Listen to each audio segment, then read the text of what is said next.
Gentlemen, the lower the casket right away and the cover.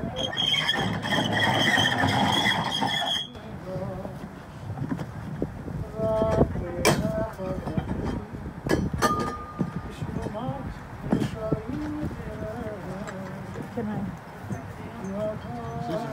Yes. Yes, sir.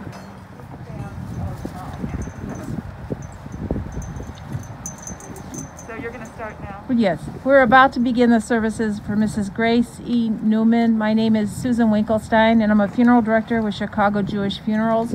Officiating today will be Rabbi Frederick Reeves and Cantor David Berger both from KAM Isaiah Israel in Chicago.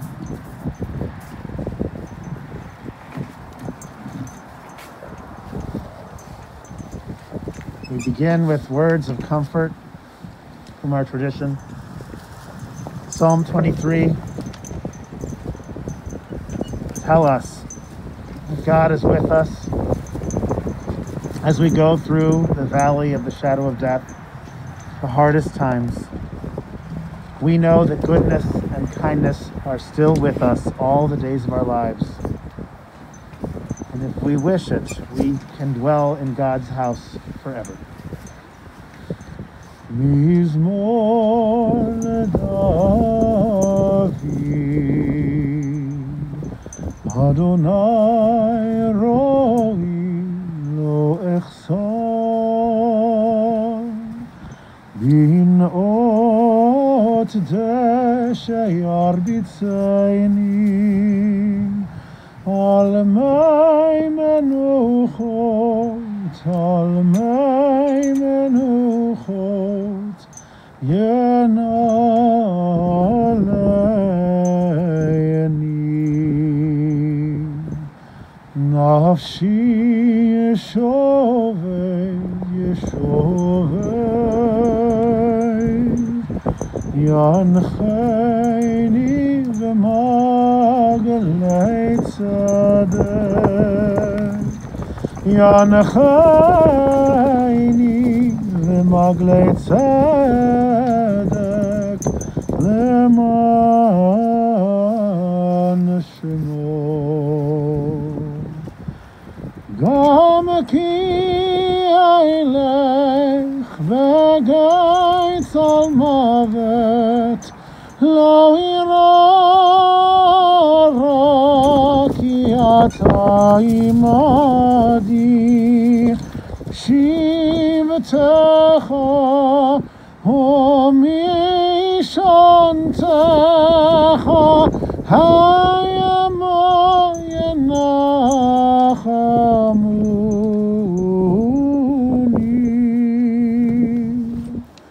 תערוך לפניי, לפניי,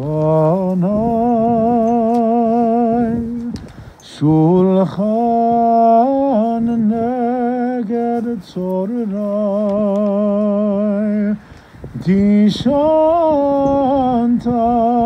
ושמן ראשי, כוסי רוויה. אך טוב וחסד ירדפוני כל ימי חיי, כל ימי חיי, ושבתי בבית אדוני לאורך ימים.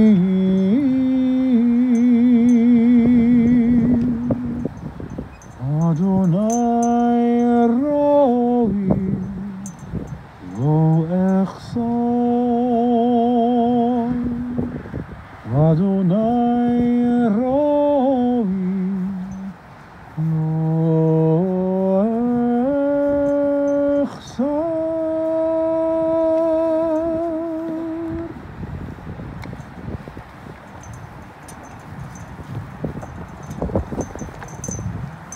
Death has taken our beloved Grace Newman. Our friends grieve in their darkened world. In their silence there is lamentation, and in their tears there is loneliness. Lost in their sorrow, may they find the presence of loving friends. Hear them, God. Be with them. For grace's love that united us in life and which death cannot sever. For her companionship that we shared along life's path and which continues through the tenderness of memory. For the gifts of her heart and mind that brought us joy and happiness and is now a precious remembrance. For all these and more we give our thanks to God.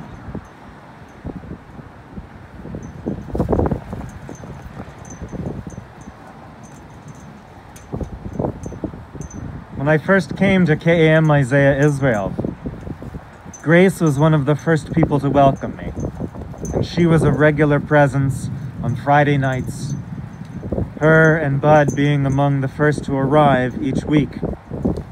And while for the last few years it has been more difficult for them to come from Montgomery Place, whenever I saw Grace, she showed genuine interest in me and my family and what was going on at the temple.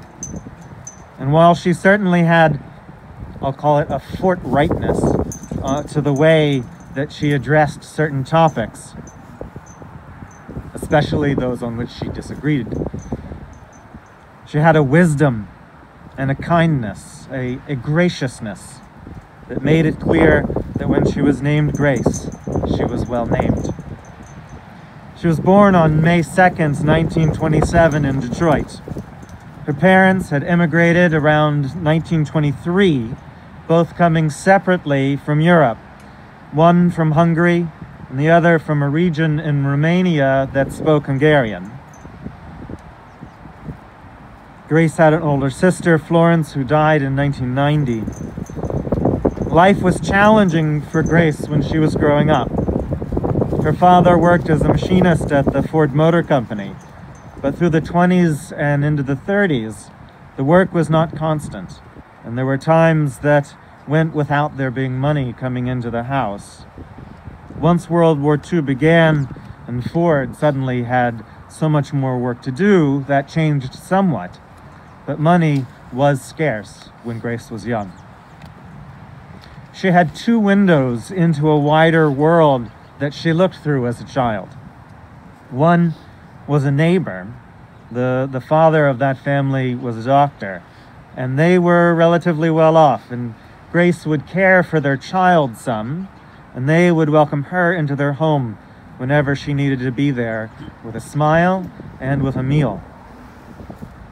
The other window was the library. She would go to the library and read about other lives, other situations, other existences. And she learned that the way that she lived wasn't the way that she had to live. That love of reading and of books, particularly of fiction, was one that she maintained throughout her life, generally going through a book every 5 days or so. It also inspired her to become a teacher. She started at Wayne State University and then transferred to the University of Michigan. She graduated and became a teacher around the time that the baby boomers were starting to go to school, and teachers were in very high demand. And in 1953, she decided to move to Chicago. Once here, she started teaching on the West Side, but she lived in the Hyde Park area, and like many young Jews, she went to the Hillel at the University of Chicago to meet people and to celebrate Shabbat. Unbeknownst to her, a young man who had just gotten out of his stint in the army had returned to Hyde Park and was doing some studying at the university, and so was walking around campus, and he had seen a tall, striking brunette walking around. And then one Friday evening, he saw her at the Hillel, and as Bud says, that was that from then on. They met in October of 1953. They became engaged a year later, and Bud and Grace married in July of 1955. Grace had continued as a teacher until she was pregnant with Kenny, and at that time, Teachers were not allowed to teach after their 5th month of pregnancy, and so Grace had to leave her full-time position in the classroom. But she remained a substitute teacher for many years. Lisa followed Kenneth, and Grace concerned herself with keeping the home, raising children, always making sure that there were good snacks available on the table when her children and their friends would come over. Through her life, Grace became involved in a number of organizations: the Jewish United Fund, the National Council of Jewish Women, and Hadassah, to name a few. There was never a question of leaving Hyde Park, because Bud, except for his stint in the army, would never think of living anywhere else. And so Grace became very active in the life of Hyde Park as well. When she was 67, Grace decided that she was ready for something new, and she enrolled in Loyola's social work school. During this time, she really showed how resilient and tough she could be. She developed breast cancer while she was in school, but she worked through the treatment and beat both the cancer and the challenges of school, ultimately earning her master's degree. Grace was a compassionate and empathetic person with a deep moral compass. One of the issues that motivated her was the difficulties that immigrant families face. The story of her own family was very motivational for her in this. Her mother was one of 10 children, 3 of whom, including her mother, had left Hungary in the 1920s. The rest of the family was lost in the Holocaust. She lived the Torah commandment to care for the stranger because she knew the difficulties of the life of a stranger. And Grace also loved her family. Children are going to speak in a moment, and I'm not going to put words into their mouths, but suffice it to say that they were the sparkle in her eye. She was also devoted to her grandchildren, whether they had an official status of step or not. And of course, her love for Bud and his for her. It could not be put into words. Married for 65 years, sharing love for even longer. There are so many stories of that love that could be told. Certainly there were difficult times and arguments, as everyone has. But the care and love that they shared was so great. This time we'll invite Grace's daughter, Lisa, to come up and speak.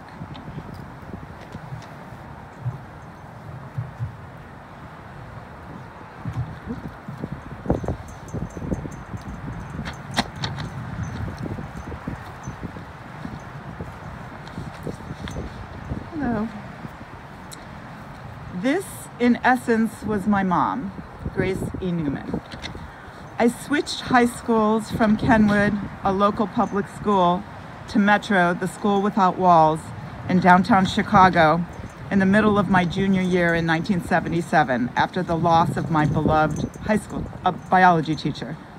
The fact is, it didn't matter which school I attended, I was always in a race in the morning to get organized and walk to the bus. I often failed with my timing. So Mom would breathlessly drive me to catch the Jeffrey 6 bus, and when we missed it, about twice, maybe 3 times a week, she would drive me downtown without a fuss.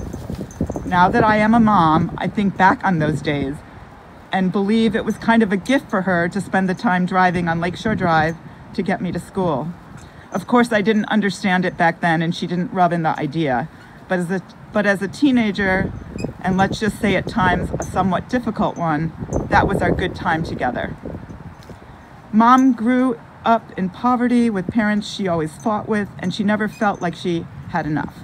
Not enough food to eat, not enough sweaters to keep warm, or boots that fit right for winters in Detroit. And she was afraid to bring over friends to their strictly kosher apartment. Perhaps she never did. My mom always had a book at her side, and books were her favorite entertainment. Well into her 94th year, until a few months ago, as the rabbi said, she was still reading a book every 4 to 5 days, mostly fiction. My grandmother, Margaret, an immigrant who struggled with English, had the smarts to take her 2 little girls to the library twice a week. Inside a book, my mother escaped their poverty and traveled to other worlds. In these alternative households, she understood that people had enough to eat and that a young woman could pursue a host of challenging careers. She did just that after making 16 cents an hour. My father challenged me on that. I looked it up in Google. After making 16 cents an hour at a scrapyard, funneling all her money into a college education. She felt quite vindicated over someone in high school who once told her she wasn't on the college track. I never really understood my mother's obsession with cashmere sweaters. She says that she suffered some frostbite as a child, and she was truly the coldest woman on earth. I would be wearing a t-shirt and sweating, and she would have on a t-shirt under a turtleneck and a leather jacket and a scarf, and still state she wasn't warm enough. To my dad's credit, he rarely blinked when my mom ordered yet another cashmere sweater, and I think in many ways she excelled at finding joy in these simple things: a fresh sweater off the sale rack at Fields, a great book of fiction that transported her to places she had never seen, and somehow she extended that joy to others with more compassion and with more curiosity about other people's life than almost anyone I ever met. My mother was the most creative person I know. She was the fun substitute teacher who treated kids, whether black, white, Asian, Hispanic, or from any country or religion, with the same dignity and respect as if she were teaching her own child. In fact, she was my teacher a couple of times at Ray Elementary School in Hyde Park. When I was in 2nd grade and she was teaching my class, I said to the girls that I could go into my mother's purse and pull out a lipstick, which I did just then in front of them. I have no idea what I was doing. Sorry, the mittens. I have no idea what I was doing, but I think I wanted to show them that I had a leg up on them if they tried to give her any trouble. My mother was so practical and confused me at times because she grew up with nothing pragmatic nor practical in a very stressful home environment. Her father worked part-time, as the rabbi said, at the Ford stamping plant outside Detroit, but the work was intermittent until World War II. During this time at war's end, her mother had a nervous breakdown upon learning that almost her entire family had been murdered by the Nazis. 2 of my grandmother's nephews were the sole survivors of the Holocaust. They immigrated to Israel. Well into her 90s, my mother savored every letter or phone call between her children and our beloved second cousins in Israel.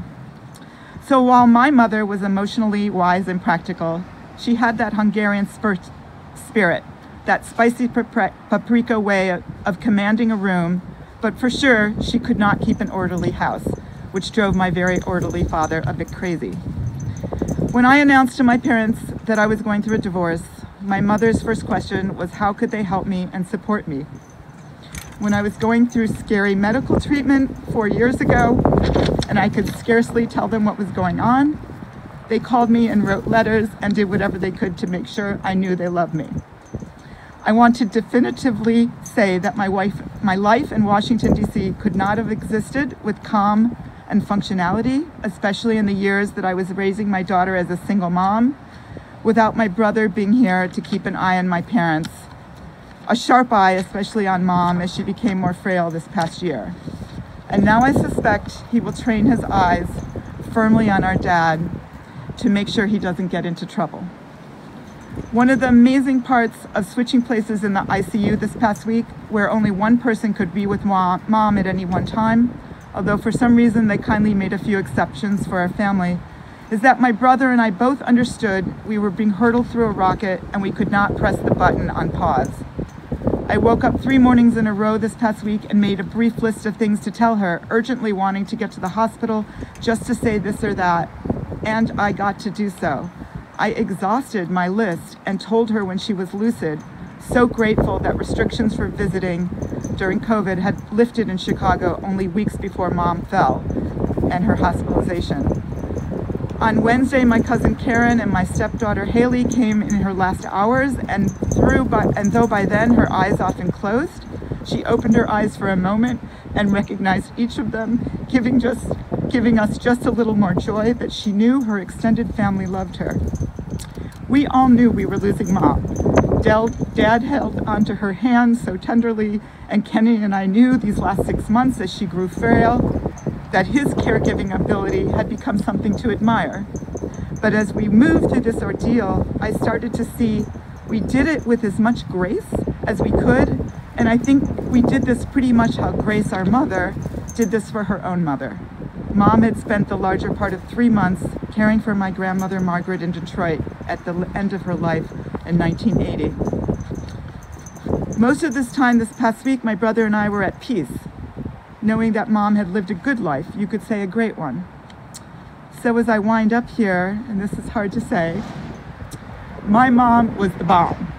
She was my champion, and she knew quite precisely that I was always her advocate when she needed me there at her side. I will miss her so much.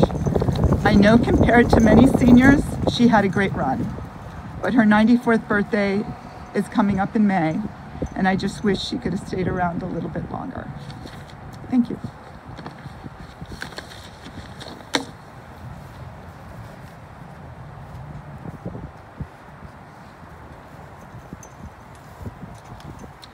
So it's a cold day. Mom should have been buried with long underwear. Yeah, my mom was cold all the time, even in August. She lived a good life. She had a lot of poverty and a lot of issues with her parents, some of which we've probably never learned. But I'll tell you that she helped encourage my interest in history and the family tree. And in high school, I worked deeper and wider on the Newman side of the family, and I went to Detroit and interviewed relatives and got to know more about my extended family, which is coast to coast on her side and even in Israel.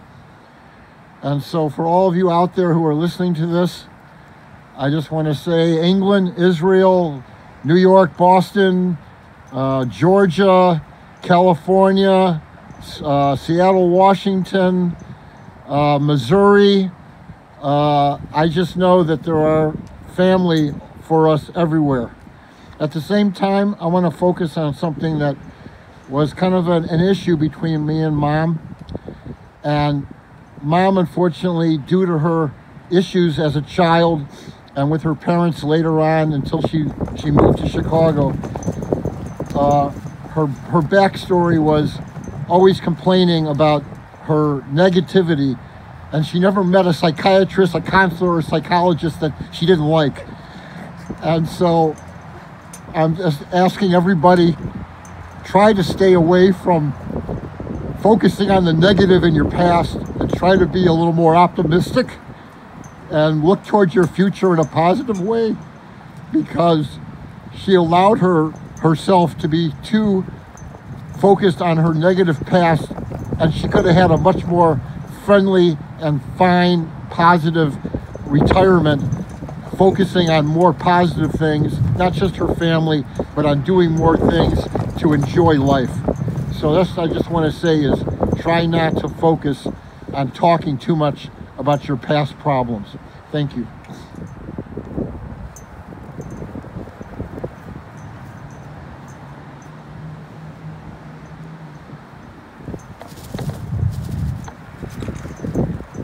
A life of 94 years, almost 94 years.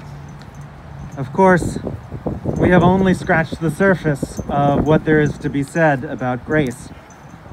We will all miss her. I will miss the smile that she lit up with when she saw me, followed by the well of questions about my family that would follow. And we would all do well to learn from Grace what it is to be interested in another human being, to listen to what they have to say, and to genuinely care about them. If we were all like Grace in that way, our world would be a better place. Take a few moments to pray silently.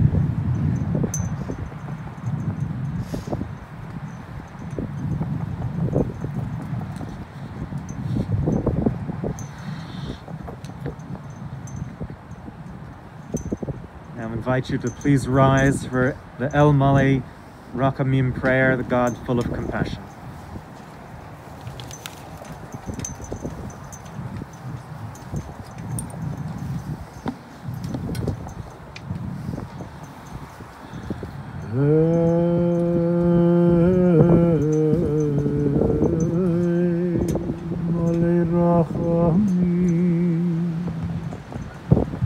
Shochein b'mromim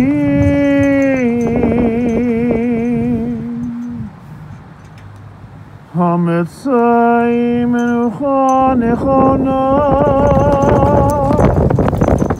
Tachat Kanafei HaShechinah B'malot HaKedoshim U'Teyarim Kezar HaRakim Azirim Et Nishmat Grace Newman She'alcha le'olamo V'gan Eidatei menuchato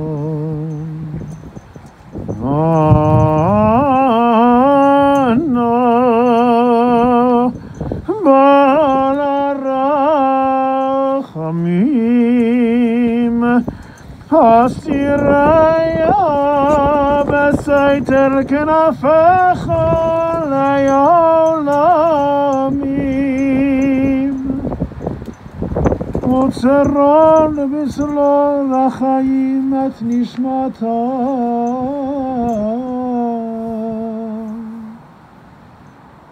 Adonai hu nachalato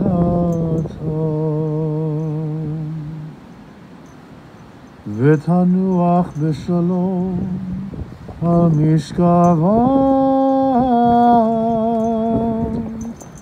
V'nomar Amen.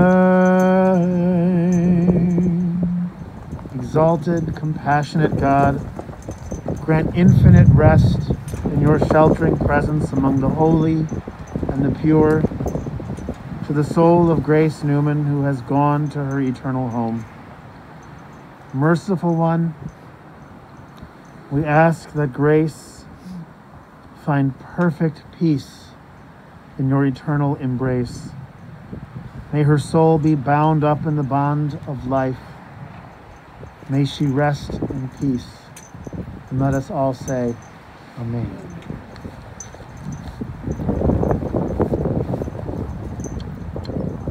Join together in the words of the Mourner's Kaddish. Yitgadal v'yitgadash Shemei Rabbah Be'alma divrach chirutei v'imlich malchutei V'chayachon v'yomechon v'chayerech al Beit Yisrael ba'agala uvizman kari v'imru Amen. Yehei Shmei Rabbah mevorach le'olam ol'almei almaya Yitbarach v'yishtabach v'yitba'ar v'yitkomam v'yitnasei v'yitadar v'yit'aleh v'yithalal Shmei D'Kudusha B'reicho Le'ela min kal birchata v'shirata tush b'chata v'nechemata dam iran be'allama v'imru Amen. Yehei Shlama Rabbah min Shmaya v'chaim aleinu v'al kol Yisrael v'imru Amen. Osei shalom b'momav hu yasei shalom aleinu v'al kol Yisrael v'imru Amen. May God grant peace to those who mourn and comfort to all of the bereaved among us. In Jewish tradition, one of the most praiseworthy acts is Leviat Amet, accompanying the dead for burial. One of the ways that we put that into practice is by participating in filling the grave with earth. I'm going to invite everyone who is here who wishes to participate to do so. And you can come to either side, and you can do 1 shovel full, 3 shovels full, as much as you like. But we're going to first begin with Bud, and we're gonna go a little cautiously with you, Bud, to make sure that things go all right. So I'm gonna get this out of the way.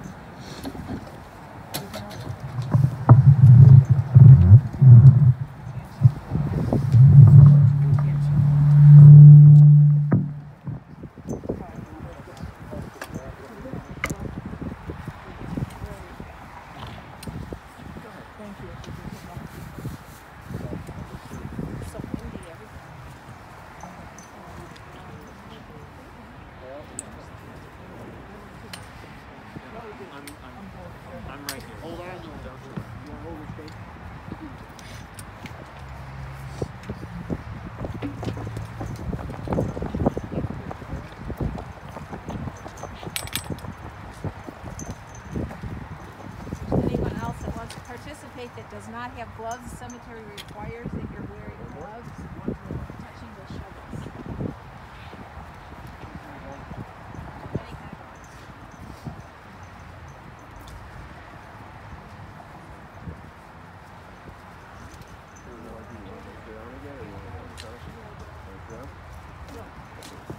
If you folks want to participate in the burial,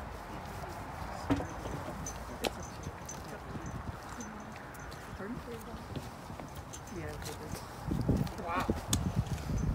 I don't like it. You can go from either side of the mountain.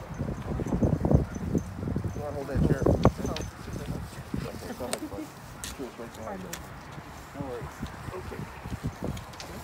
You're welcome.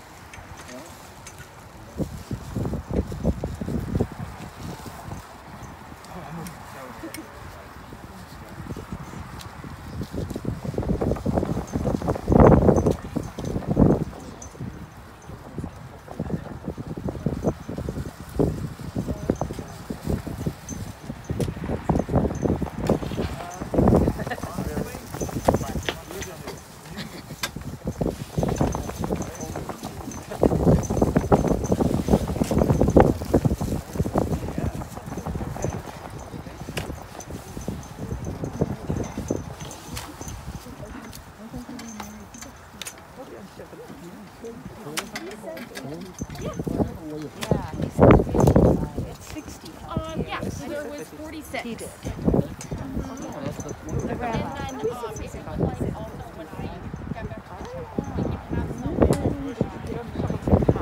Very happy. You're going to go for that. That would be trouble. Yeah. My parent, I don't know if you recognize his principal. So here's, do you remember Aunt Lena? Yes. And Barbara, and then Gerald's over there. Okay. I'm sure I was here for it. Just don't remember. I was here. That was right before, that was a year before I moved. Oh my God. I didn't come to the service? And I still have a fishing pole. Yeah. Well, she said, what's that? I said, geez. Did you know that Aunt Rena died? I didn't bring a toothbrush. I forgot my health care jacket on it. I forgot my watch.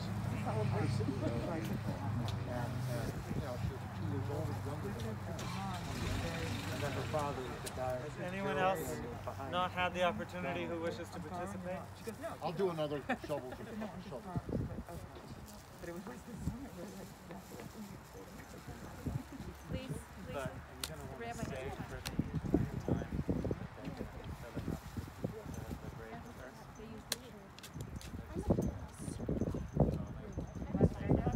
Okay, Karen, if you could say, I want to take some pictures of the grave.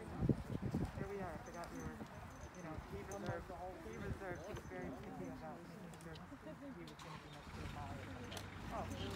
Oh, what a surprise.